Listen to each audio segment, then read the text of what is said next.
আসসালামু আলাইকুম। আজ আপনাদের দেখাবো কি করে সহজে ডিমের ঢোকা তৈরি করতে হয়। এজন্য আমি ৩টি ডিম নিয়েছি। তাতে গোলমরিচ গুঁড়ো, লবণ এবং ধনিয়া পাতা দিয়ে ভালো করে ফেটিয়ে নিয়েছি। এখন একটি স্টিলের বাটিতে সামান্য সরিষার তেল নিয়ে তেলটা ব্রাশ করে নিয়েছি। তারপর মিশ্রণটি দিয়ে দিয়েছি।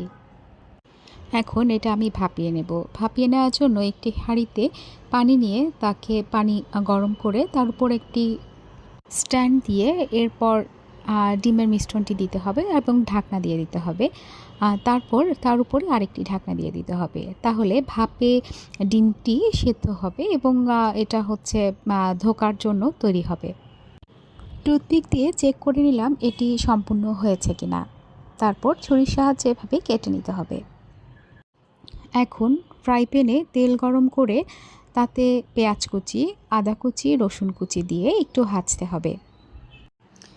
ভাজার সময় হালকা যখন একটু রঙটা পরিবর্তন হয়ে যাবে, ঠিক তখনই তার মধ্যে কিছু টমেটো কুচি দিতে হবে। টমেটো কুচি দিলে খাবারটাতে একটু জুসি জুসি ভাব আসবে এবং খেতে অনেক ভালো লাগবে।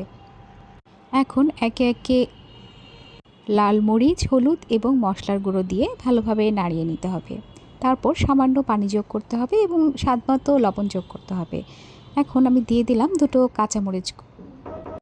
মশলাটা যখন একটু কষে আসবে তখন আমি ধোকাগুলোকে ফ্রাই প্যানে দিয়ে দেব।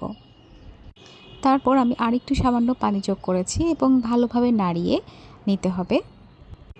তারপর ঢেকে কিছুক্ষণ রান্না করতে হবে। গরম ভাতের সাথে এই ধোকাটা খেতে অসম্ভব মজা লাগে। রুটি বা পরোটার সাথেও খাওয়া যায়।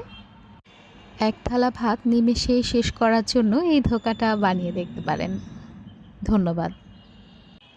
সবাই ভালো থাকবেন, সুস্থ থাকবেন। কথা হবে আবার নতুন কোনো রেসিপি নিয়ে। এই পর্যন্ত আল্লাহ হাফেজ।